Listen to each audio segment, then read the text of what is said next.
तोरा मलावा के घरे रंगा देबै खरे खरे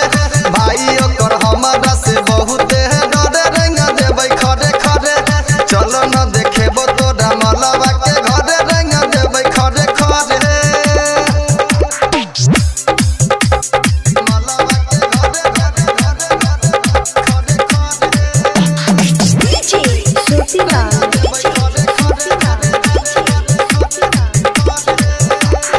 फगुआ के सब पर चढ़ल लहर रे रंग लगे बैजा के चोली के भीतर रे हाँ फगुआ के सब पर चढ़ल लहर रे रंग लगे बैजा के चोली के भीतर रे मजा खूबे मिलत चल हमरा जरे रंगा देबै खरे खरे भाई ओकर हमारा से बहुत डरे रंगा देबै खरे खरे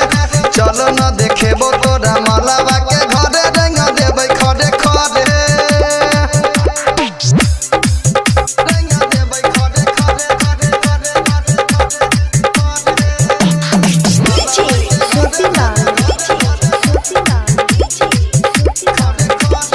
मुकेश मवाली के बतिया ले माइन रे राइटर शिवम कहे जे लेने छिए ठाइन रे चलो मुकेश मवाली के बतिया ले माइन रे राइटर शिवम कहे जे लेने छिए ठाइन रे छोरा नशा के पिचकारी बड़े बड़े रंगा देबै खरे खरे भाई ओकर हमारा से बहुत डरे रंगा देबै खरे खरे चलो न देखेबो तोरा मलावा के घरे रंगा देबै खरे खरे अरे चल ना रंग दे छिए मिक्स बाय सोतीलाल।